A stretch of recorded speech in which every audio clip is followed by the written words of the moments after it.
അവർ പറയുന്ന ഒരു ഹദീസാണ്. ഖദിമ റസൂലുള്ളാഹി സ്വല്ലല്ലാഹു അലൈഹി വസല്ലമ ബിമക്കത്ത അലൈന ഖദുമത്ത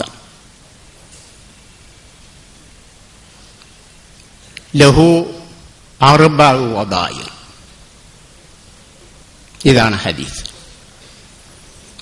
നബി തിരുമേനി സല്ലല്ലാഹു അലൈഹി വസല്ലം ഒരിക്കൽ ഞങ്ങൾക്ക് മക്കയിൽ വരികയുണ്ടായി, ഞങ്ങളുടെ അടുത്ത് മക്കയിൽ വരികയുണ്ടായി. അപ്പോൾ റസൂലുള്ളാഹി സല്ലല്ലാഹു അലൈഹി വസല്ലമക്ക് 4 വദായിറുകൾ ഉണ്ടായിരുന്നു. വദായിർ എന്താണ് എന്ന് ശേഷം വിവരിക്കാം. ഇതാണ് ഹദീസിലുള്ളത്. റസൂലുള്ളാഹി സല്ലല്ലാഹു അലൈഹി വസല്ലം മക്കയിൽ ഒരു പ്രാവശ്യം വന്നു. ആ വന്നപ്പോൾ റസൂലുള്ളാഹി സല്ലല്ലാഹു അലൈഹി വസല്ലമക്ക് 4 വദായിറുകൾ ഉണ്ടായിരുന്നു എന്ന് ഒരു ഹദീസുണ്ട്. ഈ ഹദീസാണ് നമ്മുടെ വിവാദ പുരുഷന്മാര് അവരുടെ വാദത്തിന് തെളിവായി ഉപയോഗപ്പെടുത്തിയത്.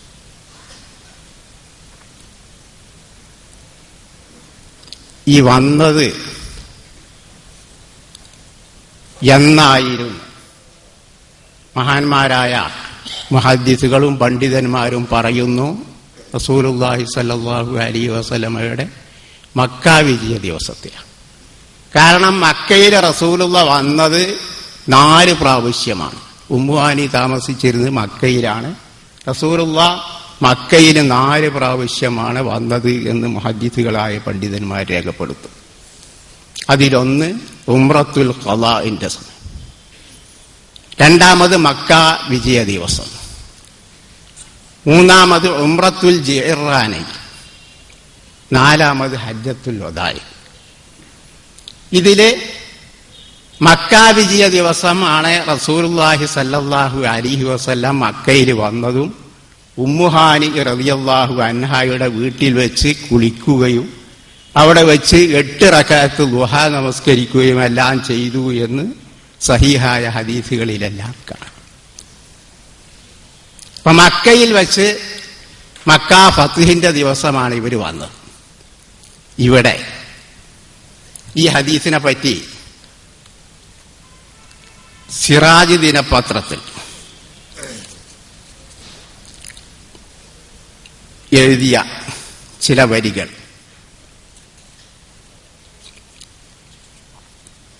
ഒന്ന്, നബി സല്ലല്ലാഹു അലൈഹി വസല്ലം മക്ക ഫത്ഹിന് വരുമ്പോൾ അവിടത്തെ തിരുശിരസിൽ നെഞ്ചിലേക്ക് ഇറങ്ങി നിൽക്കുന്ന 4 മുടിക്കെട്ടുകൾ ഉണ്ടായി. സല്ലല്ലാഹു അലൈഹി വസല്ലം മക്ക ഫത്ഹിന് വരുമ്പോൾ അവിടത്തെ തിരുശിരസിൽ നെഞ്ചിലേക്ക് ഇറങ്ങി നിൽക്കുന്ന 4 മുടിക്കെട്ടുകൾ ഉണ്ടായിരുന്നുവെന്ന് ഉമ്മുഹാനി റളിയല്ലാഹു അൻഹയിൽ നിന്ന് നിവേദനം ചെയ്യും. ഇതാണ് ഒന്ന്. ഇമാം തുർമുദിയും ഇബ്നു മാജയും ഇബ്നു അബീ ശൈബയും ഈ ഹദീസ് ഉദ്ധരിച്ചിട്ടുണ്ട് സിറാജ് ദിനപത്രം. മറ്റൊന്ന്, ഇനി പ്രിയ പത്നി ഉമ്മു സലമ ബീവി റളിയല്ലാഹു അൻഹ പറയുന്നത് കാണുക. ദുൽഹുലൈഫയിൽ നിന്ന് നബി സല്ലല്ലാഹു അലൈഹി വസല്ലം തങ്ങൾക്ക് ഞാൻ അവിടുത്തെ തിരുകേശം നെഞ്ചിലേക്ക് തൂങ്ങിക്കിടക്കുന്ന രീതിയിൽ 4 ഇതളുകളാക്കി മടഞ്ഞിട്ട് കൊടുത്തിരുന്നു. ആ മുടിക്കെട്ടുകൾ മക്ക ഫത്ഹ് ആകുന്നത് വരെയും മക്കയിലായിരുന്നപ്പോഴും അവിടെ നിന്ന് അഴിച്ചിട്ടിരുന്നില്ല. അങ്ങനെ ഹുനൈൻ യുദ്ധത്തിലേക്ക് പുറപ്പെടാൻ ഉദ്ദേശിച്ചപ്പോൾ ആ മുടിക്കെട്ട് ഞാൻ അഴിച്ച് താളി ഉപയോഗിച്ച് കഴുകിക്കൊടുത്തു. ഇതും സിറാജ് ദിനപത്രം. 3,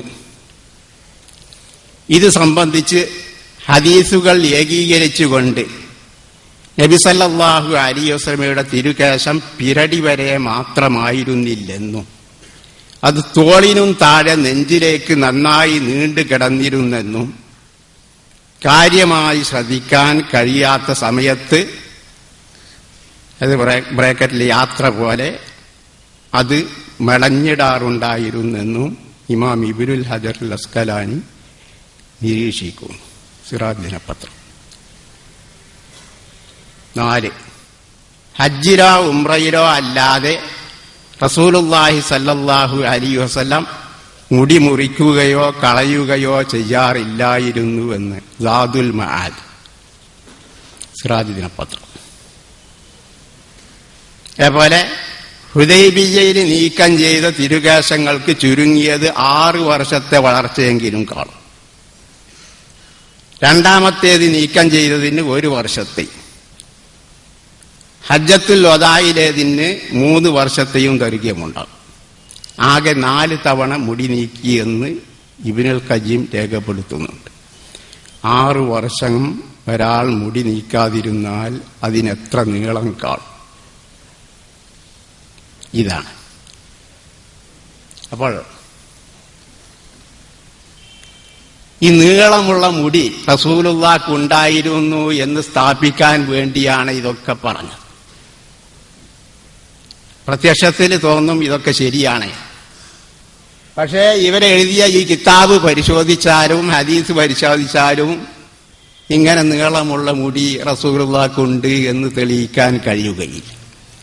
കാരണം നേരത്തെ പറഞ്ഞല്ല, ഹദീസിൽ വന്ന ഖദിമ റസൂലുള്ളാഹി സല്ലല്ലാഹു അലൈഹി വസല്ലമ അലൈനാ ബി മക്കത്ത ഖദ്മത്തൻ വലഹു 4 വദാഇറ എന്നാണ് ഹദീസുള്ളത്.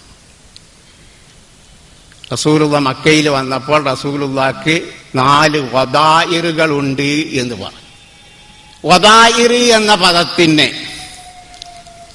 നെഞ്ചിലേക്ക് തൂങ്ങിക്കിടക്കുന്ന മുടി എന്ന് ഇതുവരെ ആരും പറഞ്ഞിട്ടില്ല. നെഞ്ചിലേക്ക് തൂങ്ങിക്കിടക്കുന്ന മുടി എന്നാണ് വദാഇറിന് അർത്ഥമെന്ന് ഭാഷാപണ്ഡിതന്മാർ പറഞ്ഞിട്ടില്ല, ഹദീസിന്റെ വ്യാഖ്യാതാക്കൾ പറഞ്ഞിട്ടില്ല, ചരിത്രകാരന്മാർ പറഞ്ഞിട്ടില്ല, സീറാ പണ്ഡിതന്മാർ പറഞ്ഞിട്ടില്ല. ആരും പറയാത്ത മർക്കസിലെ മുടി ന്യായീകരിക്കാൻ വേണ്ടി മാത്രം കെട്ടിച്ചമച്ച കള്ളനുണ, പച്ചനുണ. വദാഇർ എന്നതിന് ഭാഷാ പണ്ഡിതന്മാരും ഹദീസ് പണ്ഡിതന്മാരും എന്തർത്ഥമാണ് കൽപ്പിച്ചിരിക്കുന്നത് എന്ന് നോക്കാം. വദാഇർ രണ്ടർത്ഥത്തിന് വദാഇർ ഉപയോഗിക്കാറുണ്ട് ഭാഷയിൽ പ്രധാനമായും.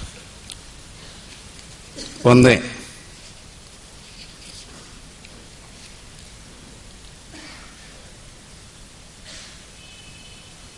വദാഇർ എന്നത്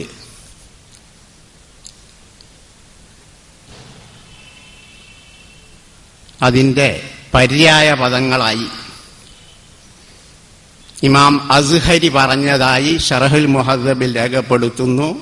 അൽ-ലഫായിറു വൽ-ലമായിറു വൽ-ഗദായിറു ഹിയ ദവായിബ്. ഖാല അൽ-അസ്ഹരിയു അൽ-ലഫായിറു വൽ-ലമായിറു വൽ-ഗദായിറു ഹിയ ദവായിബ് ഇദാ അദ്ഖല ബഅദഹാ ഫീ ബഅദിൻ നസ്ജ. പര്യായ പദങ്ങളായ മൂന്ന് പര്യായ പദങ്ങൾ അല്ല, ലഫായിർ, ലമായിർ, വദായിർ, ദവായിബ്, ഇതെല്ലാം പര്യായ പദങ്ങളാണ്. ഒരേ അർത്ഥത്തിലുള്ള പദങ്ങളാണ്. ഇതിന്റെ അർത്ഥം തലമുടി മടഞ്ഞു കെട്ടുകയാണെങ്കിൽ മടഞ്ഞു കെട്ടിയ തലമുടി എന്ന അർത്ഥത്തിലാണ് വദായിർ എന്ന് ഉപയോഗിക്കുന്നത്. മടഞ്ഞ തലമുടിക്കെല്ലാം വദായിർ എന്ന് പറയും എന്ന് മാത്രമേ എല്ലാ ഭാഷാ പണ്ഡിതന്മാരും പറഞ്ഞിട്ടുള്ളൂ. ലിസാനുൽ അറബിൽ അൽ വദായിറു അൽ ദവായിബ്. ദവായിബിനെ പറ്റി ജമ്മു ദുആബത്തിൻ വഹിയ ശഅറുൽ മദ്ഫൂറു മിൻ ശാഇരി റസ്. വദായിർ എന്നാൽ ദവായിബ് എന്നാണ്. വദായിർ എന്നത് വദീറത്തിന്റെ ബഹുവചനമാണ്. ഏകവചനം വദീറത്ത്, ബഹുവചനം വദായിർ. ഇതിനർത്ഥം ദവായിബ് എന്നാണ്. ദുആബത്ത് എന്നതിന്റെ ബഹുവചനമാണ് ദവായിബ്. അപ്പോൾ വദീറത്ത് എന്ന ഏകവചനത്തിന്റെ ദുആബത്ത് എന്ന അർത്ഥം കൽപ്പിക്കാം. ദുആബത്ത് എന്ന് പറഞ്ഞാൽ അശ്ശഅറുൽ മഗ്ഫൂറു മിൻ ശഅരിർ റഅസ്, മടഞ്ഞ തലമുടി. ഇവിടെ നെഞ്ചിലെത്തണം എന്ന് ആരും പറഞ്ഞിട്ടില്ല. മടഞ്ഞ തലമുടിയാണ്. എന്തിനാണ് മടഞ്ഞിരുന്നത് എന്ന് ഇൻഷാ അല്ലാഹ് ശേഷം വിവരിക്കാം. ഇതേപോലെ മറ്റ് ഭാഷാ നിഘണ്ടുക്കളിലെല്ലാം വദാഇറിന് സമാനമായി ഈ അർത്ഥം നൽകിയിരിക്കും. ചുരുക്കത്തില് മടഞ്ഞ തലമുടിക്കാണ് വദാഇർ എന്ന് പറയും. ഇത് വദാഇറിനുള്ള ഒരു പ്രയോഗമാണ്. എന്നാൽ വദാഇറിന് മുന്തലയിലുള്ള മുടിക്ക് വദാഇർ എന്ന് പറയാറുണ്ട്. സാധാരണ പള്ളി ദറസുകളിലും അറബി കോളേജുകളിലെല്ലാം പഠിക്കുന്ന വിദ്യാർത്ഥികൾക്കെല്ലാം സുപരിചിതമായ ഒരു ബൈത്തുണ്ട്. വദാഇറുഹു മുസ്തശിസിറാത്തുൻ ഇലൽ ഉല തദില്ലുൽ ലിഖാസു ഫീ മുസന്നം വമുർസലി. ഇത് ജാഹിലിയ കവിയായ ഉംറുൽ ഖൈസ് അദ്ദേഹത്തിന്റെ കാമുകിയുടെ അംഗലാവണ്യവും സൗന്ദര്യവും വിവരിക്കുന്ന കൂട്ടത്തിൽ പറഞ്ഞതാണ്.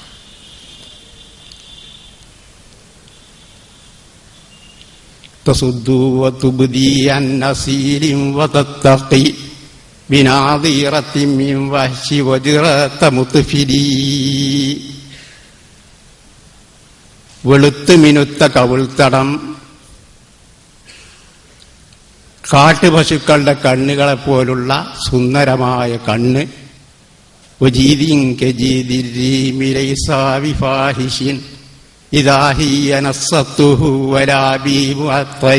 വെളുത്ത മാൻകഴുത്ത് പോലുള്ള മാൻകഴുത്ത്, സുന്ദരമായ മാൻകഴുത്ത്.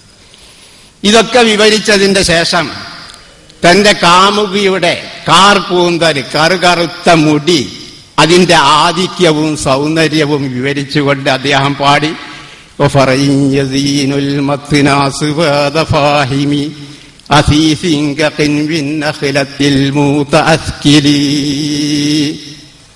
ഇടതിങ്ങിയ പനങ്കുരകളെപ്പോലുള്ള നീണ്ട് വലിയ കറുകറുത്ത മുടികൾ അത് പിന്നോട്ട് താഴ്ത്തിട്ട് വെക്കുകയാണെങ്കിൽ ആ പുറത്തിന്റെ എന്തൊരു സൗന്ദര്യമാണ്. അത് പറഞ്ഞതിന്റെ ശേഷമാണ്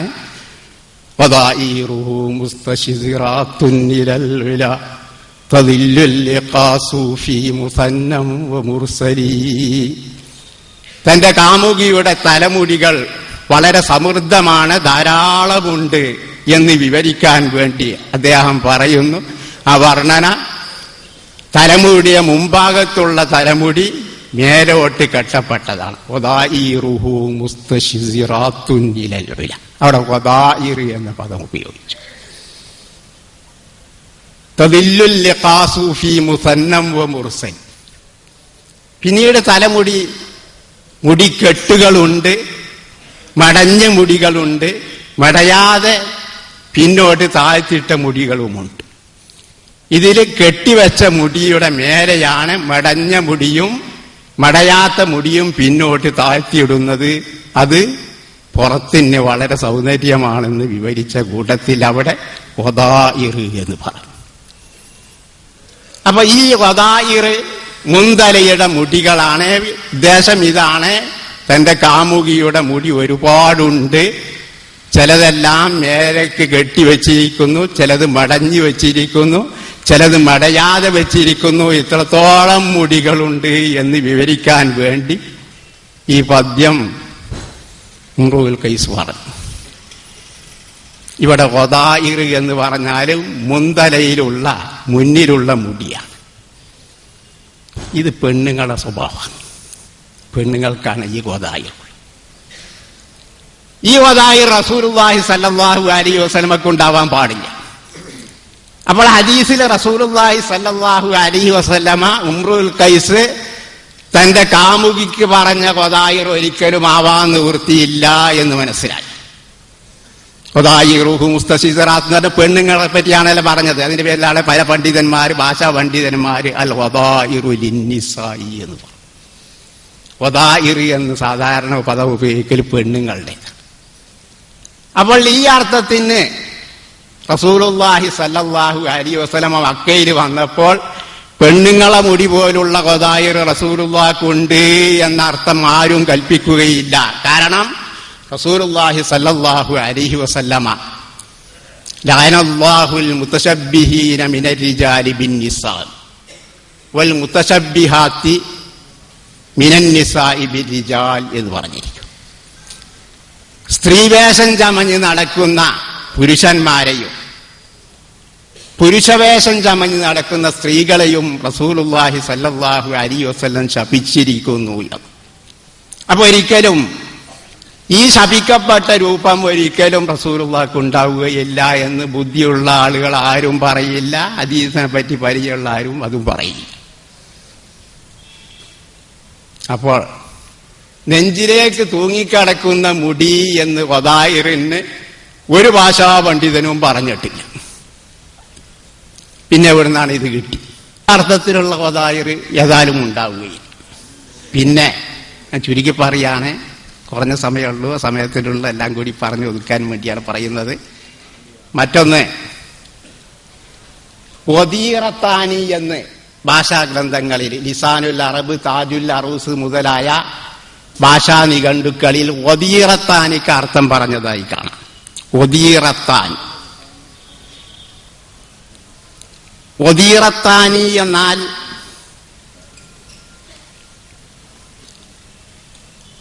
അദ്ദുആബത്താനില്ലത്താനി തസ്കുത്താനി അലസ്സദ്, നെഞ്ചിലേക്ക് വീണ് കിടക്കുന്ന രണ്ട് മുടികളാണ്, മുടിയുടെ ഇഴകൾക്കാണ് വദീറത്താനി എന്ന് പറയും. ഇത് ഭാഷാ ഗ്രന്ഥങ്ങളിൽ. അപ്പോ ഈ വദീറത്താനി എടുത്തുകൊണ്ട് റസൂലുള്ളാഹിക്ക് വദായിറുണ്ട് എന്ന് പറയുമ്പോൾ അതിന്റെ ഉദ്ദേശം ഈ വദീറത്താനിയാണ് എന്ന് നല്ല ഒരു അവസരമായി അവർ കണ്ടു. അപ്പൊ റസൂലുള്ളാഹിക്ക് വദീറ, കാരണം മർക്കസിലെ മുടി ന്യായീകരിക്കാനല്ല, അത് നീളമുണ്ട് എന്ന് സ്ഥാപിക്കാൻ നെഞ്ചിലേക്ക് തൂങ്ങിക്കിടക്കുന്ന മുടികളുണ്ട് എന്നതിന് ഇത് തെളിവായി പറഞ്ഞു. ഇത് വദായിറിന്റെ അർത്ഥമല്ല പറഞ്ഞത്. അൽ വദായിറു എന്നോ വദീറത്ത് എന്ന് പറഞ്ഞോടത്ത് പറഞ്ഞതല്ല, വദീറത്താനി എന്നൊരു പ്രത്യേക പ്രയോഗമാണ്. അതെടുത്ത് എവിടെ വെച്ചാൽ പണ്ട് ഇംഗ്ലീഷുകാരുടെ ഭരണകാലത്ത് പറയാറുണ്ട്, ഒരു ഇംഗ്ലീഷുകാരൻ ഇവിടുന്ന് മലയാളം പഠിച്ചുകൊണ്ട് മറ്റൊരാൾക്ക് കത്ത് എഴുതി ജലദോഷം കൊണ്ട് കൃഷി നശിച്ചു. കാരണം ശരിയാണല്ല, ജലം എന്ന് പറഞ്ഞാൽ വെള്ളമാണ്, ദോഷം എന്ന് പറഞ്ഞാൽ കേടുവാണ്. വെള്ളപ്പൊക്കം കൊണ്ട് കൃഷി നശിച്ചു എന്നതിന് എഴുതി ജലദോഷം കൊണ്ട് കൃഷി നശിച്ചു. അതേപോലെയാണ് അവിടുത്തെ വദീറത്താനി ഇവിടെ റസൂലുള്ളാഹിക്കുള്ള വദായിറിലേക്ക് വെച്ചാൽ അതുപോലുള്ള അപകടങ്ങളും അബദ്ധങ്ങളെല്ലാം പറ്റും. അപ്പൊ വദീറത്താനി എന്ന് പറഞ്ഞാൽ അത് മനസ്സിലാവണമെങ്കിൽ ഒരു ഹദീസ്, അബൂദാവൂദിനും മറ്റെല്ലാം ഉള്ള ഒരു ഹദീസ്, വദീറത്താനിയുടെ അർത്ഥം എന്തായിരുന്നു?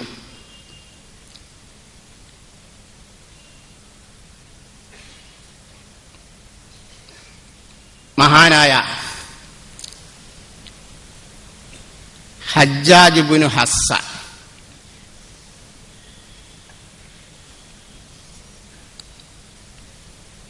അദ്ദേഹം പറയുന്നു,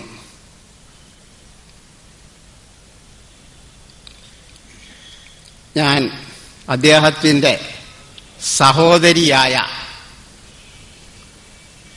മുഗീറ പറയുന്നതായി, ഹജ്ജാജ് ഇബ്നു ഹസ്സാന്റെ സഹോദരിയായ മുഗീറത്ത് പറയുന്നതായി പറയുന്ന ഒരു വാക്കാണ്, ഒരു ഹദീസാണ്. അബൂദാവൂദും മറ്റുമെല്ലാം നിവേദനം ചെയ്ത ഒരു ഹദീസ്. ദഖൽനാ അലാ അനസ് ഇബ്നു മാലിക് റളിയല്ലാഹു അൻഹു ഫഹദ്ദസത്നി ഉഖ്തിൽ മുഗീറ ഖാലത്ത് വഅൻത യൗമഇദിൻ ഗുലാം വലക ഖർനാനി ഔ ഖുസ്സത്താൻ ഫമസഹ റഅസക വബറക അലൈക വഖാല ഇഹ്ലിഖൂ ഹാദൈനി ഔ ഖുസ്സൂഹുമാ ഫഇന്ന ഹാദാ ദിയ്യുൽ യഹൂദ് എന്ന് പറഞ്ഞാൽ പഴയ കാലത്ത് കുട്ടികൾക്ക് തലമുടിയുടെ കുറച്ച് ഭാഗം 2 ഭാഗങ്ങളായി നീട്ടി കുറച്ച് ഭാഗം മുടി കളയുമ്പോഴും കുറച്ച് കളയാതെ ഇട്ടിരുന്ന ഒരു പതിവുണ്ടായിരുന്നു. ഇതാണ് വദീറത്താനി എന്ന് പറയുന്നത്. ഈ ഹദീസിൽ പറഞ്ഞത്, നിന്നെ ഞാൻ അനസ് ഇബ്നു മാലിക്കിന്റെ അടുത്തേക്ക് കൊണ്ടുപോയി, അന്ന് നീ ചെറിയ കുട്ടിയാണ്, നിന്റെ തലയിൽ ഈ 2 ഇതേപോലുള്ള മുടികളുണ്ടായി, തൂക്കിയിട്ട മുടികൾ. അപ്പൊ അനസ് ഇബ്നു മാലിക് റളിയല്ലാഹു അൻഹു അതിന്മേൽ തടവി ബറക്കത്ത് കൊണ്ട് ദുആ ചെയ്യുകയും എന്നിട്ട് അദ്ദേഹം പറഞ്ഞു, ഇഹ്ലിഖൂ ഹാദൈനി ഔ ഖുസ്സൂഹു, ഇത് നിങ്ങൾ കളയണം അല്ലെങ്കിൽ വെട്ടിക്കളയണം, ഫഇന്ന ഹാദാ സിയ്യുൽ യഹൂദ്, ഇത് മുസ്ലിങ്ങളുടെ വേഷമല്ല, ജൂതന്മാരുടെ വേഷം. അപ്പൊ ഈ വദീറത്താനി റസൂലുള്ളാഹിക്ക് ഉണ്ടാവുക? ജൂതന്മാരുടെ വേഷമായ വദീറത്ത് റസൂലുള്ളാഹിക്ക് ഉണ്ടാവുകയില്ല. റസൂലുള്ളാഹി ശപിച്ച സ്ത്രീകളുടെ വേഷം റസൂലുള്ളാഹിക്ക് ഉണ്ടാവുകയില്ല. അല്ലാതെ കണ്ട് വദായിർ എന്ന വാക്കിനെ നെഞ്ചിലേക്ക് തൂങ്ങിക്കിടക്കുന്ന മുടി എന്ന് എവിടെയും പറഞ്ഞിട്ടില്ല.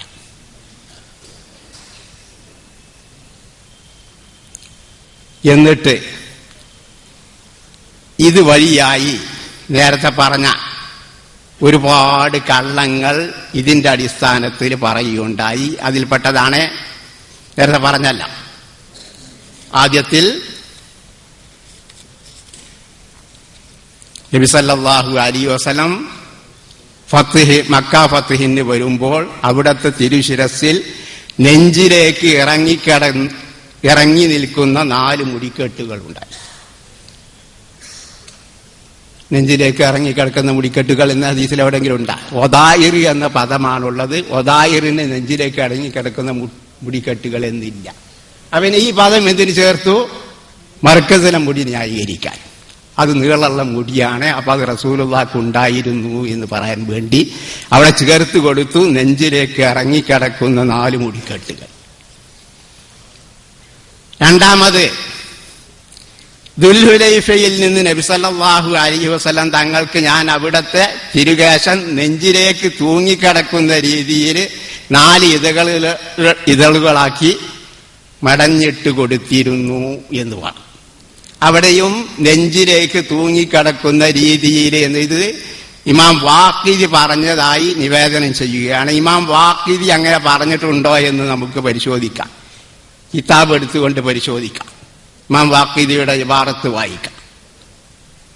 അൻ ഉമ്മി സലമത്ത സൗജിൻ നബി സല്ലല്ലാഹു അലൈഹി വസല്ലം ഖാല ലഫർതു റഅസൻ നബി സല്ലല്ലാഹു അലൈഹി വസല്ലമ ബിദിൽ ഹുലൈഫത്തി 4 ലഫായിർ ഫലം യഹില്ലഹു ഹത്താ ഫുതിഹ മക്ക ഹത്താ ഫതിഹി മക്കത്ത വ മുഖാമിഹി ഹത്താ ഹീന അറാദ അൻ യഖ്റുജ ഇലാ ഹുനൈൻ ഹല്ലഹു വഗസൽതു ബിസിദ്ർ. ഇവിടെ റസൂലുള്ളാഹിയുടെ മുടി ഞാൻ ദുൽഹുലൈഫയിൽ 4 മടഞ്ഞുകൊടുത്തു എന്നേ ഉള്ളൂ. 4 ലഫായിറ എന്ന പദമാണ് ഉപയോഗിച്ചത്. അവിടെ നെഞ്ചിലേക്ക് തൂങ്ങിക്കിടക്കുന്ന നിലയിൽ എന്നില്ല. അപ്പൊ നെഞ്ചിലേക്ക് തൂങ്ങിക്കിടക്കുന്ന നിലയിൽ എന്ന് പറഞ്ഞത് മർക്കസിലെ മുടി ന്യായീകരിക്കാൻ പച്ചനോട് പറഞ്ഞു. ഇനി ഇമാം ഫത്ഹുൽ ബാരിയുടെ പേരിൽ, ഇമാം ഇബ്നു ഹജർ അസ്കലാനിയുടെ പേരിൽ നോണം.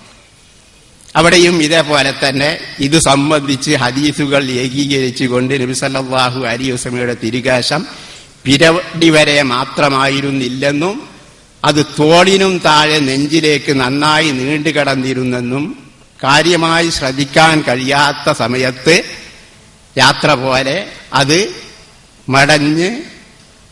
മടഞ്ഞിടാറുണ്ടായിരുന്നെന്നും ഇമാം ഇബ്നു ഹജർ അസ്കലാനി നിരീക്ഷിക്കും.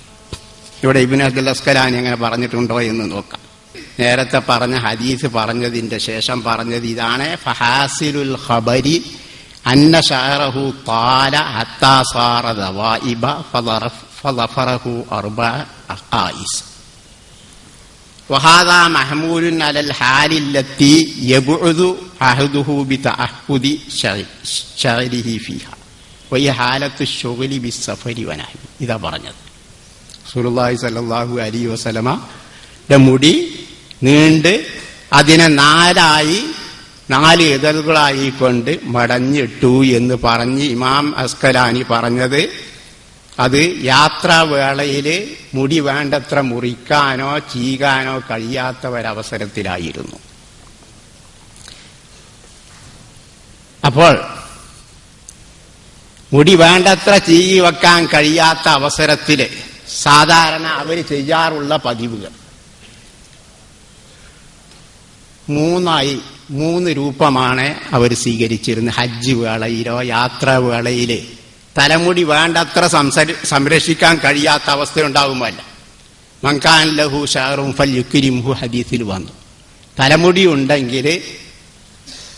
ഉണ്ടെങ്കിൽ അത് നന്നായി ചീകി വെച്ച് എണ്ണെല്ലാം കൊടുത്ത് ചീകി വെച്ച് വൃത്തിയാക്കി സൂക്ഷിക്കേണ്ടത്. ഒരവസരത്തിൽ മദീന പള്ളിയിലെ റസൂലുള്ളാഹി സല്ലല്ലാഹു അലൈഹി വസല്ലം ഇരിക്കുമ്പോൾ തലമുടി പാറിപ്പറന്ന ഒരാൾ വന്നു. അപ്പൊ റസൂൽ സല്ലല്ലാഹു അലൈഹി വസല്ലം കൈകൊണ്ട് ആംഗ്യം കാണിച്ചു തലയും മുടിയും എല്ലാം ശരിയാക്കി വരിക. വന്നതിന്റെ ശേഷം റസൂലുള്ള പറഞ്ഞു, ഇതാണോ നല്ലത്? അതല്ല തലമുടി പാറിപ്പറന്ന് നിങ്ങളൊരു ശൈത്താന്റെ മാതിരി വരലാണ് നല്ലത്. അപ്പോൾ തലമുടി ഉണ്ടെങ്കിൽ അത് പ്രത്യേകമായി സൂക്ഷിക്കുകയും അത് ചീകി വെക്കുകയും ഭംഗിയാക്കി സൂക്ഷിക്കുകയും ഒതുക്കി വെക്കുകയൊക്കെ വേണം. അപ്പോൾ യാത്രാവേളയിൽ പലപ്പോഴും അതിന് കഴിയാതെ വരും. അതേപോലെ ഹജ്ജിന് ഇഹ്റാം ചെയ്യുന്ന നേരത്തും കഴിയാതെ വരും. അപ്പൊ അതിന് ചെയ്യുന്ന 3 രൂപങ്ങളാണ് സാധാരണ. ഒന്ന് തെൽബീദ്. ഹജ്ജ് വേളയിൽ റസൂൽ സല്ലല്ലാഹു അലൈഹി വസല്ലം തെൽബീദ് ചെയ്തിരുന്നു എന്ന് പറഞ്ഞു. റഅയ്തു റസൂലല്ലാഹി സല്ലല്ലാഹു അലൈഹി വസല്ലമ യുഹില്ലു മുലബ്ബിദൻ എന്ന് ഇബ്നു ഉമർ റളിയല്ലാഹു അൻഹു പറഞ്ഞു. തൽബീദ് എന്ന് പറഞ്ഞാൽ തലമുടി ചീകി വെച്ചതിന്റെ ശേഷം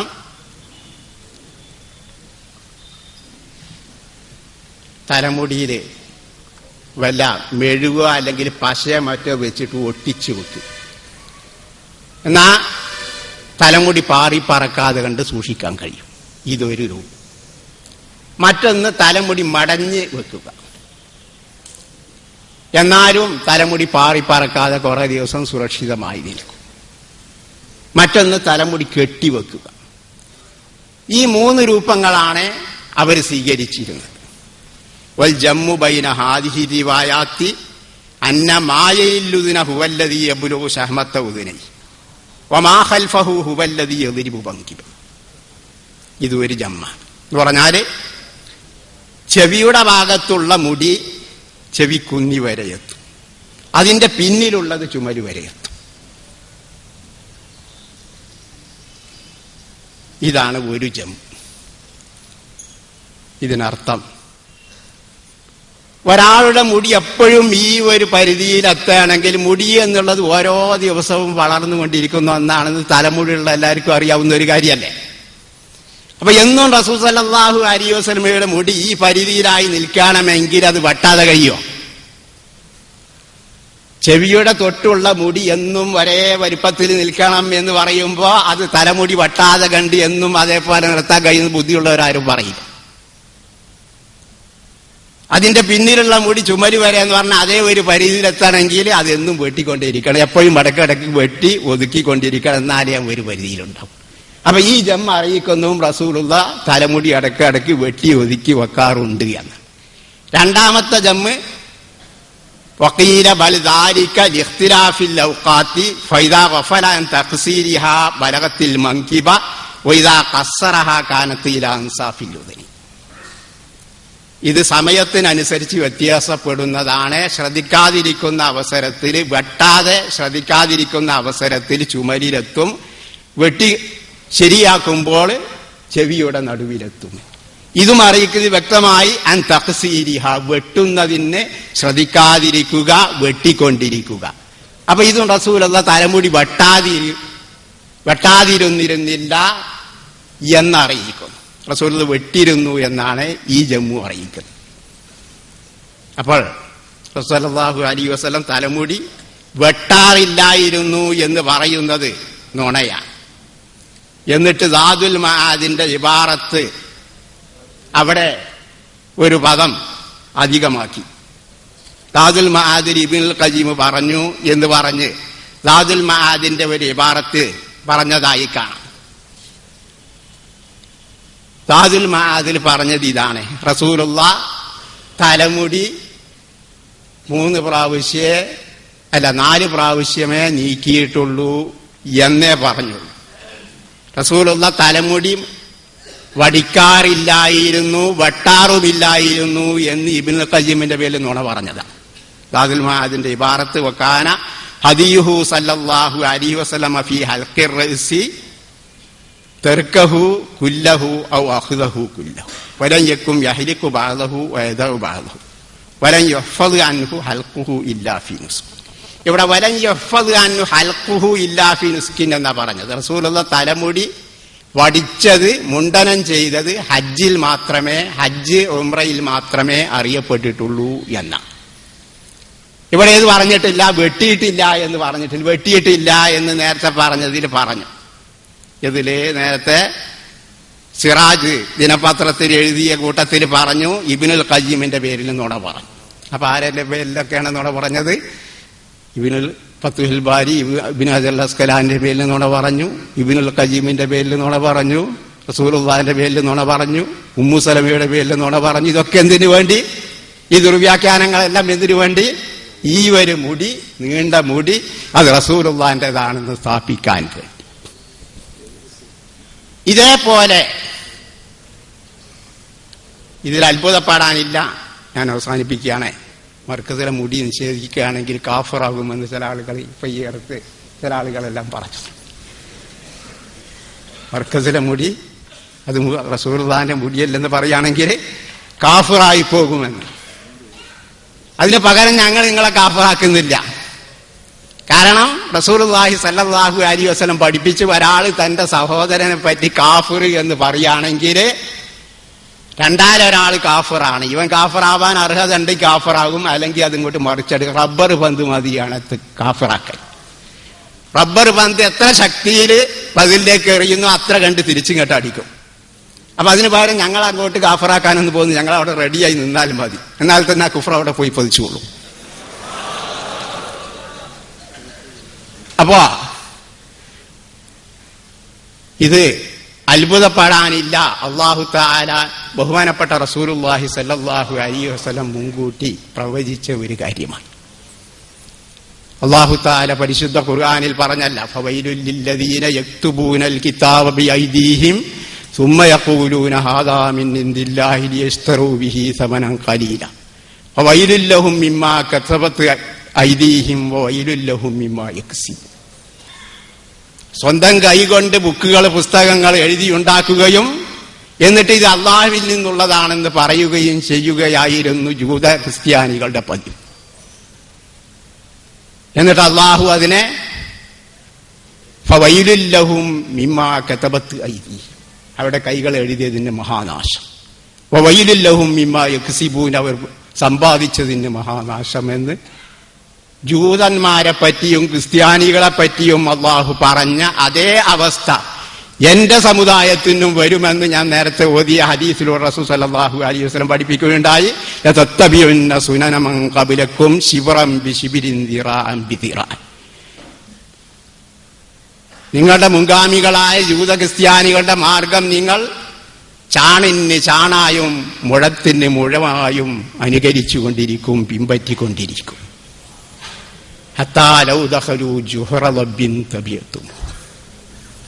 അങ്ങനെ അവർ ഇടുങ്ങിയ മാർഗത്തില്, ഒരു ഉടുമ്പിന്റെ മാളത്തിൽ, മാളങ്ങളുടെ കൂട്ടത്തില് ഏറ്റവും ഇടുങ്ങിയ മാളമാണ് ഉടുമ്പിന്റെ മാളമെന്ന് ഹദീസ് പണ്ഡിതന്മാർ രേഖപ്പെടുത്തും. അപ്പൊ അവിടെ വളരെ ഇടുങ്ങിയ ഒരു മാളത്തിൽ അവർ പ്രവേശിച്ചാൽ അവരെ പിന്നാലെ നിങ്ങളും പോകുമെന്ന് പറഞ്ഞിടത്ത് മഹാനായ മുല്ല അലിയിൽ കാരി അദ്ദേഹത്തിന്റെ മിഷ്കാത്തിന്റെ ശറഹിൽ രേഖപ്പെടുത്തി. ആ മാളമേത്? അവരുടെ വേദഗ്രന്ഥങ്ങൾ മാറ്റിമറിച്ചു, അതിൽ കൈകടത്തുകയുണ്ടായി, ദുർവ്യാഖ്യാനം ചെയ്തു. അതേപോലെ നിങ്ങളും ചെയ്യുന്നു. അല്ലാഹു തആല നമ്മെ രക്ഷിക്കട്ടെ. യഥാർത്ഥ സത്യവിശ്വാസികളുടെ കൂട്ടത്തിൽ നമ്മെ പെടുത്തിരുമാറാവട്ടെ. സത്യം സത്യമായി മനസ്സിലാക്കുവാനും അതിനോട് പിൻപറ്റുവാനുള്ള തൗഫീക്ക് നൽകുമാറാവട്ടെ. വാഖിറു ദഅവാനാ അൽഹംദുലില്ലാഹി റബ്ബിൽ ആലമീൻ. അസ്സലാമു അലൈക്കും വറഹ്മത്തുള്ളാഹി വബറകാതുഹു. ബിസ്മില്ലാഹിർ റഹ്മാനിർ റഹീം. അൽഹംദുലില്ലാഹി റബ്ബിൽ ആലമീൻ വസ്സലാത്തു വസ്സലാമു അലാ അഷ്റഫിൽ മഖ്ലൂഖീൻ വഅലാ ആലിഹി വസഹബിഹി അജ്മഈൻ. അമ്മാ ബഅദ്. ആദരണീയരായ അബ്ബാസ് അലി ശിഹാബ് തങ്ങളെ, ഇവിടെ വിഷയം സമർത്ഥമായി കൈകാര്യം ചെയ്യാൻ സ്റ്റേജിൽ ഉപവിഷ്ടരായി നിൽക്കുന്ന ബഹുമാനപ്പെട്ട ദക്തൂർ ബഹാവുദ്ദീൻ ഉസ്താദ് അവർകളെ, റഹ്മത്തുള്ള ഖാസിം അവർകളെ, ഈ സ്റ്റേജിൽ ഉപവിഷ്ടരായ മറ്റ് സാദാത്തുക്കളെ, മഹത്തുക്കളെ, പ്രിയമുള്ള സഹോദരങ്ങളെ, മുടിയെ സംബന്ധിച്ച് നമ്മൾ വേണ്ട പോലെ ചർച്ച ചെയ്യാത്തത് കൊണ്ടാണോ ഇങ്ങനൊരു വിപത്ത് നമ്മുടെ മുമ്പിൽ വന്നത് എന്നാണ് നമ്മൾ സംശയിക്കേണ്ടത്. കാരണം ഇപ്പൊ എന്തായി എന്ന് പറഞ്ഞാലും മുഖ്തസറിലുള്ള ബഹുമാനപ്പെട്ട മൂസക്കുട്ടി ഹദറത്ത് അവർകൾ വളരെ പണ്ഡിതോചിതമായ കാര്യങ്ങൾ വളരെ സമർത്ഥമായി അവതരിപ്പിച്ചു. അപ്പോ പലതവണ മുഖ്തസർ ദിർസ് നടത്തിയോലും ഓതിയോലുമായ കുറെ ആളുകൾക്ക് ചിലപ്പോൾ തിരിയാത്തൊരു കാര്യമുണ്ട്. എന്താന്ന് പറഞ്ഞാല് ഈ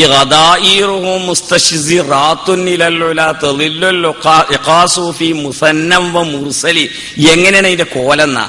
അപ്പൊ ഇതിന്റെ കോലം മനസ്സിലാക്കേണ്ടവർക്ക് മനസ്സിലാക്കാൻ പറ്റിയ ഒരവസരമാണത്. അപ്പൊ റസൂലുള്ളാഹി സ്വല്ലല്ലാഹു അലൈഹി വസല്ലം തങ്ങളുടെ മുടിയെ സംബന്ധിച്ച് വളരെ സമർത്ഥമായി പറഞ്ഞു. അതിന് ഒറ്റ വാക്കിൽ പറഞ്ഞാൽ അറബി ഭാഷയിൽ അതിന് വലജ എന്നാ പറയല്. വലജ. റസൂൽ സല്ലല്ലാഹു അലൈഹി വസല്ലം തങ്ങളുടെ 3 മുടിയുടെ അവസ്ഥ ഷോർട്ട് ഫോം ആക്കിക്കൊണ്ട് പറയല് വലജ എന്നാ. അതായത് വഫറത്ത്, ലുമ്മത്ത്, ജുമ്മത്ത്.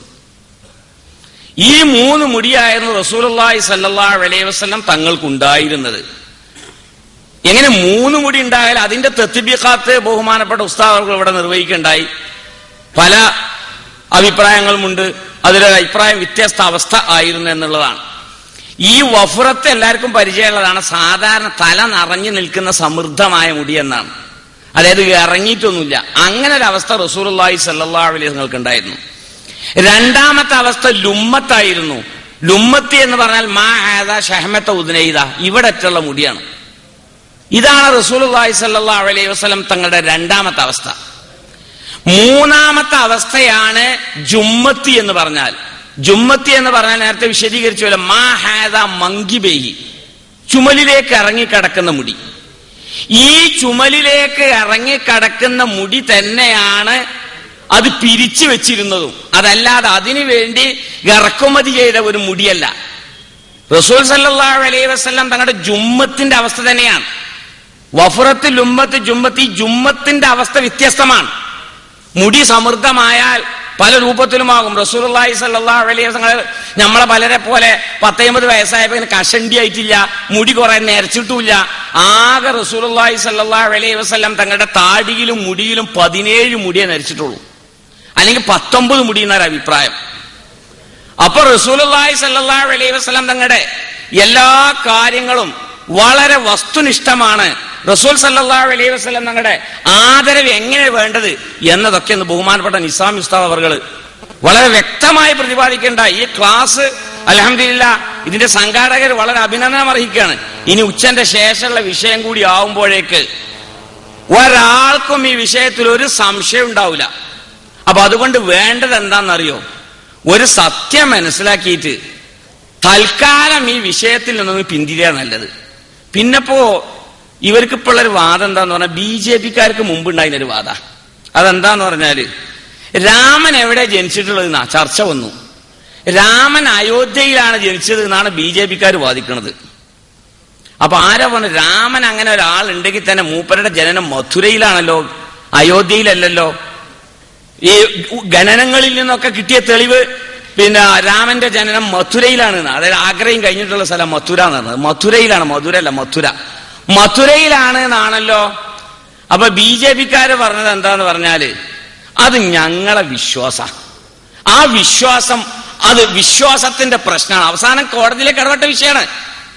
അയോധ്യയിലല്ല രാമൻ ജനിച്ചത് എന്നിവിടെ ചരിത്ര അവശിഷ്ടങ്ങളിൽ തെളിയിച്ചപ്പോൾ ഓല് പറഞ്ഞത് ഞങ്ങളെ വിശ്വാസത്തിന്റെ പ്രശ്നമാണ്, ഞങ്ങൾ വിശ്വസിക്കുന്ന അയോധ്യയിലാണ് എന്ന് പറഞ്ഞ മാതിരി ബോംബെയിൽ നിന്ന് ഇറക്കുമതി ചെയ്ത മുടി റസൂലുള്ളാഹിന്റെ മുടിയാണ് എന്ന് ഇവർ വിശ്വസിച്ചുകൊണ്ട് കുഴപ്പമുണ്ടാക്കാൻ നടക്കുകയാണെങ്കിൽ ഇത് തീക്കളിയായിരിക്കും എന്നാണ് ഈ അവസരത്തിൽ നമ്മളത് മനസ്സിലാക്കേണ്ടത്.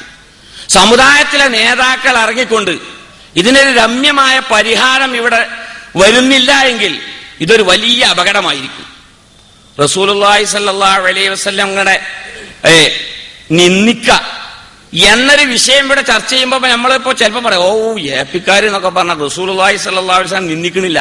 നമ്മളും പറയേണ്ടില്ല. ബോധപൂർവം റസൂൽ സല്ലല്ലാഹു അലൈഹി വസല്ലം തങ്ങളെ അപമാനിക്കാൻ കരുതിക്കൊണ്ടല്ല. എല്ലാ പ്രസ്ഥാനക്കാരും നിങ്ങൾ നോക്കണം, ഇവിടെ ഒരുപാട് വിഘടിത പ്രസ്ഥാനങ്ങളുണ്ട്, ഇസ്ലാമിൽ നിന്ന് വ്യതിചലിച്ച പ്രസ്ഥാനങ്ങളുണ്ട്. ഈ വ്യതിചലിച്ച പ്രസ്ഥാനങ്ങൾ, വിഘടിത പ്രസ്ഥാനങ്ങളൊക്കെ റസൂലുള്ളാഹി സ്വല്ലല്ലാഹു അലൈഹി വസല്ലം അപമാനിക്കണം എന്ന് പറഞ്ഞുകൊണ്ടല്ല രംഗത്ത് വരുന്നത്. പക്ഷെ പ്രത്യക്ഷത്തിൽ പിന്നീട് പരോക്ഷമായി അതൊരു അപമാനമായി മാറുകയാണ്. ഇപ്പൊ ഇവിടെ ഇസ്ലാമിനെതിരെ വളരെ ശക്തമായി രംഗത്ത് വന്നൊരു പ്രസ്ഥാനമാണ് ഖാദിയാനികൾ. ഈ ഖാദിയാനികൾ എന്താ പറഞ്ഞതെന്നറിയോ? റസൂലുള്ളാഹി സ്വല്ലല്ലാഹു അലൈഹി വസല്ലം തങ്ങളുടെ ശരിയായ മഹത്വം ഉൾക്കൊണ്ടവർ ഞങ്ങൾ മാത്രമാണ്. അതെന്താ? റസൂൽ സല്ലല്ലാഹു അലൈഹി വസല്ലം പൂർണ്ണമായി ആദരിക്കണമെങ്കിൽ ഒരാൾ റസൂൽ സല്ലല്ലാഹു അലൈഹി വസല്ലം തങ്ങളെ സ്നേഹിച്ച് ആ റസൂലുള്ളാഹിയുമായി സ്നേഹിച്ച് സ്നേഹത്തിന്റെ പാരമ്യതയിലെത്തിയാൽ ഒരു വിളക്കിൽ നിന്ന് മറ്റൊരു വിളക്ക് കത്തിച്ചെടുക്കുന്നത് പോലെ റസൂലുള്ളാഹിയുടെ നുബുവത്തിൽ നിന്ന് നുബുവത്തിന്റെ ചെറിയൊരു ശകലം ഇങ്ങ് കവർന്നെടുത്താൽ അതിന്മേൽ കൊളുത്തിയാൽ അത് റസൂലുള്ളാഹിന്റെ മഹത്വല്ലേ ആകണത്? റസൂലുള്ളാഹിനെ അവനെ അപമാനിക്കലാകല്? നോക്കണം കളി എന്താ ഇതിന് മറുപടി? അപ്പൊ ഏറ്റവും വലിയ റസൂലുള്ളാഹിയുടെ വാദികളായിട്ടാണ് ഇവിടെ ഖാദിയാനികൾ രംഗത്ത് വരുന്നത്. ഇനിയിപ്പോ നമ്മളൊക്കെ എപ്പോഴാണ് ചാനൽ തുടങ്ങിയത്? നമ്മള് ചാനൽ തുടങ്ങേണ്ട 25 കൊല്ലം മുമ്പ് തുടങ്ങിക്കണു ഖാദിയാനികളുടെ ചാനൽ. ഈ ചാനൽ തുറന്നു നോക്കിയാൽ കാണാൻ കഴിയും എന്താണെന്നറിയോ? മീർസ അഹമ്മദ് ഗുലാം ഖാദിയാനിന്റെ മഹത്വങ്ങളില്ല, റസൂൽ സല്ലല്ലാഹു അലൈഹി വസല്ലം തങ്ങളുടെ മഹത്വങ്ങളാണ് ആ ചാനലിലെ പകുതിയിലധികം. അപ്പൊ പ്രത്യക്ഷമായി ഷിയാക്കളാകട്ടെ, ഇനി ഇവിടെ പുത്തൻ പ്രസ്ഥാനക്കാര് നമ്മൾ ഉന്നയിക്കുന്നത് ഇവരൊക്കെ ഇപ്പൊ റസൂൽ സല്ലല്ലാഹു അലൈഹി വസല്ലം അപമാനിക്കണം എന്നല്ലേ കരുതുന്നത്? അവരും സ്നേഹിക്കുന്നവർ തന്നെയാണ്. എന്നതുപോലെ ഇവർ സ്നേഹികളല്ല എന്നല്ല പറയണത്, റസൂൽ സല്ലല്ലാഹു അലൈഹി വസല്ലം തങ്ങളെ സ്നേഹിക്കുന്നവർ തന്നെയാണ്. അതിൽ യാതൊരു സംശയമില്ല. അങ്ങനെ നമ്മൾ ആരും കരുതരുത് ഓല് ബോധപൂർവ്വം റസൂൽ സല്ലല്ലാഹു അലൈഹി വസല്ലം അപമാനിക്കാനായിട്ട് നടക്കാണെന്ന് കരുതരുത്. അവർ റസൂലുള്ളാഹി സല്ലല്ലാഹു അലൈഹി വസല്ലം നാം സ്നേഹിക്കുന്നത് പോലെ സ്നേഹിക്കുന്ന വിഭാഗമാണ് നമ്മുടെ മറുവിഭാഗം. പക്ഷേ അവരറിയാതെ കണ്ട് റസൂൽ സല്ലല്ലാഹു അലൈഹി വസല്ലം തങ്ങളുടെ അപമാനത്തിലേക്ക് ഇത് വരുത്തി വെക്കുന്നുണ്ട്. നിങ്ങളൊന്ന് മനസ്സിലാക്കണം, ഇത്രയും കാര്യങ്ങൾ പറഞ്ഞിട്ടും ഒരുപാട് ചർച്ചകൾ ഇവിടെ നടത്തി, ഒരുപാട് കത്തുകൾ ഇവിടെ കൈമാറി. ബഹാവുദ്ദീൻ ഉസ്താദൊക്കെ വളരെ സമർത്ഥമായ ദാൽഹുദയുടെ സമ്മേളനത്തിൽ വെച്ച് അക്കാര്യം വിശദീകരിച്ചു. ഹമീദ് വൈസി ഇതൊരു യജ്ഞമാക്കി മാറ്റിയിരിക്കുകയാണ്. അദ്ദേഹത്തിന് പറ്റിയിൽ വേണമെങ്കിൽ ഒരു തിസീസ് കൊടുത്തിട്ടുണ്ടെങ്കിൽ ഡോക്ടറേറ്റ് കിട്ടുന്ന എന്റെ അഭിപ്രായം. അതായത് അത്രയും എക്സ്പെർട്ടായിരിക്കാം. അപ്പോ ആ വിഷയങ്ങളൊക്കെ കൈകാര്യം ചെയ്യാൻ ഒരുപാട് ആളുകളുണ്ട്. എന്നോട് ഹമീദ് വൈസി വിഷയത്തെക്കുറിച്ച് പഠിച്ചു വരണമെന്നൊക്കെ പറഞ്ഞിന്. ഞാൻ കുറച്ചൊക്കെ പഠിച്ചു വന്നപ്പോൾ ഇപ്പൊ എനിക്ക് തോന്നി പഠിക്കേണ്ടിണ്ടായിരുന്നില്ല. കാരണം ഇവിടെ തന്നെ വിഷയങ്ങൾ നന്നായിട്ട് അവതരിപ്പിക്കാൻ ഇനി ഒരുപാട് ആളുകളുണ്ട്. അതുകൊണ്ട് ആ മസലയുടെ ആ ഗഹനതയിലേക്ക് കടക്കേണ്ട യാതൊരു ആവശ്യമില്ല. പക്ഷെ ഒരു കാര്യമുണ്ട്, സത്യം മനസ്സിലാക്കേണ്ടവർക്ക് മനസ്സിലാക്കാൻ വേണ്ട അത്രയും വസ്തുതകൾ ഇവിടെ ഉണ്ട്. ഞാനേ ഒരു സാധാരണ ഒരു അറബിയോട് അതൊരു രസമുള്ള കഥ. എന്നെ ഞാൻ വളരെ സ്നേഹിക്കുന്ന ഒരു അറബിയുണ്ട്. ഞാൻ അദ്ദേഹത്തോട് ചോദിച്ചു, അല്ല അഹമ്മദ് ഹസറജിന്റെ അടുത്ത് ഇങ്ങനെ ഒരു മുടി ഉണ്ടെന്നും ആ മുടി ഇങ്ങനെ ഷെയ്ഖ് അബൂബക്കർക്ക് കൊടുത്തിട്ടുണ്ടോ നിങ്ങൾ കേട്ടിട്ടുണ്ടോ ചോദിച്ചു. ഇയാള് ചിരിച്ചിട്ട് എന്നോട് പറഞ്ഞെന്താണെന്നറിയോ? പടച്ചോനെ, അഹമ്മദ് ഹസറജിന്റെ അടുത്ത് അങ്ങനെ ഒരു മുടി ഉണ്ടെങ്കിൽ അത് ഷെയ്ഖ് അബൂബക്കർക്കല്ലല്ലോ കൊടുക്കുക, ഷെയ്ഖ് സായിദിനാണല്ലോ കൊടുക്കുക. ഷെയ്ഖ് സായിദിന് കൊടുത്തിട്ടുണ്ടെങ്കിൽ മില്യൺ കണക്കിൽ ഉറുപ്പ്യ കൊടുക്കൂലേ? ഷെയ്ഖ് സായിദ് എന്ന് പറഞ്ഞാൽ റസൂലുള്ളാഹി സ്വല്ലല്ലാഹു അലൈഹി വസല്ലം നന്നായി സ്നേഹിക്കുന്ന ആളാണ്. മഹാനവരുടെ ഭരണ കാലഘട്ടത്തിൽ ഇപ്പോഴുണ്ടത്. റബീഉൽ അവ്വൽ 12-ന് എല്ലാ ഇമാമിയങ്ങൾക്കും കമ്പൽസറി മൗലൂദ് ശരീഫ് പങ്കെടുക്കണം. അവിടെ മജ്മഅ സഖാഫിയില് കമ്പൽസറിയാ. ഒന്നുകിൽ ഇമാം അല്ലെങ്കിൽ മുഅദ്ദിൻ, രണ്ടാലും ഒരാൾ മൗലൂദ് ശരീഫ് പങ്കെടുക്കണം. അത് നിർബന്ധ. അത് മഹാനവറുകൾ പാസാക്കിയതാണ്. അപ്പൊ അത്തരം ഹുബ്ബുൻ നബിയുള്ള ആൾ തന്നെയാണ്. റബീഉൽ അവ്വൽ 12 UAE ലീവാണ്. മറ്റ് ചില ഗൾഫ് രാഷ്ട്രങ്ങളൊന്നും ലീവല്ല. മൗലീദ് ഒരു ദേശീയ ആഘോഷമാക്കിയാണ് റസൂൽ സല്ലല്ലാഹു അലൈഹി വസല്ലം ജന്മദിനം UAE കാണുന്നത്. അപ്പൊ അതുകൊണ്ട് അങ്ങനെ എങ്ങാനും ഒരു മുടി അദ്ദേഹത്തിന്റെ കൈവശം ഉണ്ടായിരുന്നുവെങ്കിൽ അത് ഷെയ്ഖ് സായിദിന് കൊടുത്താൽ കോടി കിട്ടൂലേ? എന്തിനാ കേട്ട് കേരളത്തിൽ കൊടുത്തേക്കേണ്ടത്? അപ്പൊ ഞാനും ചിന്തിച്ചു, ഈ സാധാരണക്കാരനായ അറബിയും കാര്യം മനസ്സിലാക്കിയാലോ? നോക്കണങ്ങള് വളരെ സാധാരണക്കാരനാണ്, ഒരുപാട് പണ്ഡിതനൊന്നുമല്ല. വേറെ എനിക്ക് ഈ റമളാനിക്ക് കാര്യമായിട്ടുള്ള പണി കുറെ അറബികളോടൊക്കെ ഈ വെറുതെ മുടിനെ പറ്റി ചോദിക്കലായിരുന്നു. വേറെ ഒരു അറബിയോട് ഞാൻ ചോദിച്ചു. അദ്ദേഹം AP-യുമായി വളരെ അടുത്ത് ബന്ധമുള്ള ആളാണ്. വളരെ അടുത്ത് എന്ന് പറഞ്ഞാൽ വളരെ അടുത്ത് ബന്ധമുള്ള ആളാണ്. നമ്മളായിട്ട് നല്ല ബന്ധമുണ്ട്. അദ്ദേഹത്തോട് ചോദിച്ചു, ഞാൻ ഇങ്ങനെ കേരളത്തിൽ ഇങ്ങനെ നമ്മളെ നാട്ടിൽ ഇപ്പൊ ഒരു മുടിയെത്തിയിട്ടുണ്ടല്ലോ, ഇയാളൊരു ഒറ്റ പൊട്ടിച്ചിരി, കുറച്ച് ചെറിയന്റെ ആള്, കുറച്ച് തമാശന്റെ ആളുവാ. ഇയാള് കേട്ട് ചിരിച്ച് അതായത് വളരെ പരിഹാസ സ്വരത്തില് കേരളത്തില് റസൂലുള്ളാഹി സ്വല്ലല്ലാഹു അലൈഹി വസല്ലം മുടിയോ? ഞാൻ കേട്ടിട്ടില്ല. ഇവിടെ ഇപ്പൊ നമ്മൾ കേട്ട ആകെയുള്ള മുടി ആകെയുള്ളത് ഇസ്താംബൂളിലുള്ള ആ ഒരു മുടിയെ പറ്റിയാണ് നമ്മൾ കേട്ടിട്ടുള്ളത്. നിങ്ങൾ ചിന്തിച്ചു നോക്കണം, UAE ഒരുപാട് അറബി പ്രമുഖന്മാരുടെ മഹത്തുക്കളായ ആളുകളുണ്ട്. ഇവരുടെ അടുത്തൊന്നും ഇങ്ങനെ ഒരു മുടിന്റെ യാതൊരു വിവരവുമില്ല. സ്വന്തം സഹോദരൻ തന്നെ ഇതിനെതിരെ കേസ് കൊടുത്ത കഥ നമ്മുടെ ബാവൂദി ഉസ്താദ് വളരെ വ്യക്തമായി വിശദീകരിച്ചതാണ്. അതിന്റെ ലെറ്റർ പോലും ഇവരുടെ കയ്യിലുണ്ട്. സർവോപരി ഇപ്പൊ ഞാൻ പറഞ്ഞ കാര്യം പിന്നെയും പറഞ്ഞു കണ്ട് ഇങ്ങനെ അവരെ വ്രണപ്പെടുത്തേണ്ട കാര്യമില്ലല്ലോ. ഇദ്ദേഹത്തിന്റെയും ഹമീദ് വൈശൊക്കെ വളരെ പലപ്പോഴും വിശദീകരിച്ചതാണ്. ജാലിയൻ വാല എന്ന് പറയുന്ന അദ്ദേഹത്തിന്റെ അടുക്കല് 2 കത്തുകളുണ്ട്. അത് ആരുടെ കത്താന്നറിയോ? ഒന്ന് ഷെയ്ഖ് അഹമ്മദ് ഹസ്റജിയുടെ കത്ത. എന്തും പറഞ്ഞുകൊണ്ടാണ് കത്ത് എന്നറിയോ? ആ കത്തിൽ പറയുന്നത് റസൂലുള്ളാഹി സ്വല്ലല്ലാഹു അലൈഹി വസല്ലം നിങ്ങളുടെ കൈവശമുണ്ടെന്ന് പറയുന്ന ആസാറുകൾ എനിക്ക് തരണമെന്ന് ആ തെറാസിന്റെ അതിന്റെ മുദീറാണ് അദ്ദേഹം. അതിന്റെ ലെറ്റർ ഹെഡിലാണ് എഴുതി ഒപ്പിട്ട് കൊടുത്തിരിക്കുന്നത്.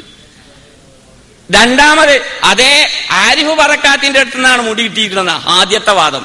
ആ ആരിഫ് ബറക്കാത്തിന്റെയും കത്തുണ്ട്. ഇത് ഞാനിവിടെ വ്യക്തമായി പറയാണ്, ഇന്ന സാക്ഷിക്ക് പറ്റൂല എന്നാണ് ഇപ്പൊ പറയുന്നത്. ഏതായിരുന്നാലും ഇന്റെ 2 കണ്ണുകൊണ്ട് കണ്ടതാണ്. ഇതിപ്പോ നിഷേധിക്കാൻ കഴിയില്ലോ. നമ്മൾക്കത് രേഖപ്പെടുത്താൻ കഴിഞ്ഞില്ല എന്നുള്ളത് മാത്രമേ ഉള്ളൂ. നഗ്നമായ കണ്ണുകൊണ്ട് കാണുകയും വായിക്കുകയും ചെയ്തതാണ് സാക്ഷാൽ അഹമ്മദ് ഹസ്റജി ഇഖ്ബാൽ ജാലിയൻ വാലക്ക് എഴുതിയ കത്ത്. റസൂൽ സല്ലല്ലാഹു അലൈഹി വസല്ലം നിങ്ങളുടെ കയ്യിലുണ്ട് പറയുന്ന ആസാറുകൾ കാണിച്ചു തരണം. എന്നിട്ട് നോക്കണം, നേരത്തെ വിശദീകരിച്ച പോലെ ഇത്ര നീണ്ടൊരു മുടി റസൂലുള്ളാഹി സ്വല്ലല്ലാഹു അലൈഹി വസല്ലം ഉള്ളതായി റിപ്പോർട്ട് ചെയ്യപ്പെട്ടിട്ടില്ല. അത് മാത്രമല്ല, ഇവരൊക്കെ നല്ല ബുദ്ധിയുള്ള മനുഷ്യന്മാരാണ്. നമ്മളെക്കാളും ബുദ്ധിയുണ്ട് ഇവർക്ക്. കാരണം കാര്യങ്ങൾ സമർത്ഥമായി നീക്കാൻ കഴിവുള്ള ആളുകളാണ്. എന്നിട്ട് നിങ്ങളൊന്ന് ചിന്തിച്ചു നോക്കണം. നേരത്തെ ഇവിടെ നിസാം ഉസ്താദ് മുടിയുടെ മഹത്വങ്ങളൊക്കെ വിശദീകരിച്ചല്ലോ. എന്താണ് റസൂൽ സല്ലല്ലാഹു അലൈഹി വസല്ലം ഒരു മുടി കിട്ടുക എന്ന് പറഞ്ഞാൽ അതിന്റെ മഹത്വം എന്താ? ഒരു മുടി കിട്ടിയാല് ഓരോരോ സഹാബത്ത് രക്തം വയറ്റത്താക്കി, ചില സഹാബികൾ മുടി തൊപ്പിന്റെ ഉള്ളിലാക്കി. അങ്ങനെ റസൂൽ സല്ലല്ലാഹു അലൈഹി വസല്ലം തങ്ങളുടെ ഓരോ വസ്തുക്കൾ അമവിയാക്കളും അബ്ബാസിയാക്കളൊക്കെ ഭരണകാലത്ത് കോടിക്കണക്ക് രൂപയ്ക്ക് കൈമാറ്റം ചെയ്തു. അങ്ങനെയുള്ള സാധനങ്ങൾ 19ഓളം സാധനങ്ങൾ ബോംബെയില് ആ ഒരു വ്യക്തിയുടെ കയ്യിൽ ഇങ്ങനെ ആൾമറയിൽ ഇങ്ങനെ വളരെ സൂക്ഷ്മമല്ലാത്ത രീതിയിൽ ഇങ്ങനെ വെച്ചിരിക്കുക.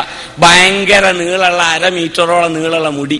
എന്നിട്ട് ഇതൊക്കെ വിശ്വസിക്കുക, ഇതൊക്കെ റസൂൽ സല്ലല്ലാഹു അലൈഹി വസല്ലം ആസാറുകളാണ്. മൊയ്തീൻ ഷേഖിന്റെ താടി നിങ്ങൾ ആലോചിച്ചു നോക്കണം. ഇതൊക്കെ വിശ്വസിക്കാൻ മാത്രം ഒരു വിഭാഗം ആളുകൾ അധപ്പതിച്ചോ എന്നാണ് ഞാൻ ചിന്തിക്കേണ്ടത്. ഇതുകൊണ്ടൊക്കെ എന്താ ഇപ്പൊ സംഭവിക്കുന്നത് എന്ന് പറഞ്ഞാൽ, നമ്മളിപ്പോ നമ്മുടെ ഈ ചിലതരം ഈ പൗരോഹിത്യവും ഈ യാഥാസ്ഥികത്വവും കാരണം എന്തായി എന്ന് പറഞ്ഞാൽ മറുപക്ഷം എന്നതുകൊണ്ട് പുത്തൻ പ്രസ്ഥാനക്കാര് അവർ വളരെ വളർന്നുകൊണ്ടിരിക്കുകയാണ്. അവർ വളരാൻ എന്താ കാരണം എന്ന് പറഞ്ഞാൽ നമ്മളല്ല. നിങ്ങൾ മനസ്സിലാക്കണം, അവരുടെ കാസറ്റുകൾ നോക്കണം, അവരുടെ CD നോക്കണം. അവരുടെ CD-യിൽ പലപ്പോഴും അവർ എടുത്തു ധരിക്കുന്നത് ഇവരുടെ ചില ഈ വേണ്ടാത്ത കപട ആത്മീയതയാണ്.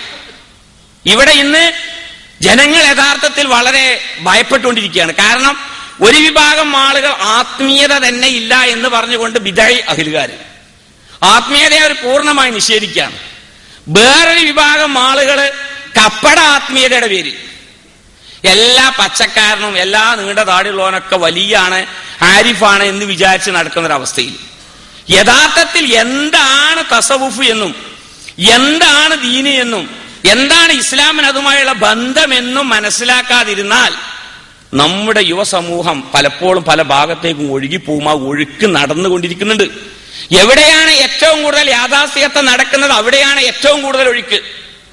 എന്നെ വിശേഷിപ്പിച്ചല്ല കുണ്ടൂർ മർക്കസ് പ്രിൻസിപ്പാൾ. ഞാൻ കുണ്ടൂരാണ് 10-22 കൊല്ലമായിട്ട്. ഞാൻ ആ നാട്ടിൽ ചെല്ലുന്ന സമയത്ത് അവിടെ പുത്തൻ പ്രസ്ഥാനക്കാർ ജമാഅത്തെ ഇസ്ലാമിന്റെ 4 ആൾക്കാരുണ്ട്. ഓലും ഇന്നുണ്ട്. മുജാഹിദ് എന്ന വിഭാഗം അവിടെ ഉണ്ടായിരുന്നില്ല.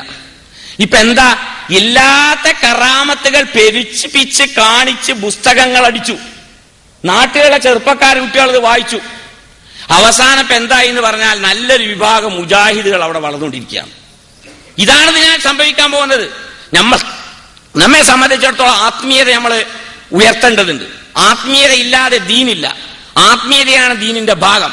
പക്ഷെ ഈ ആത്മീയത ഒരു കച്ചവടച്ചരക്കാക്കുന്ന ഒരു അവസ്ഥയിലേക്ക് വരരുത്.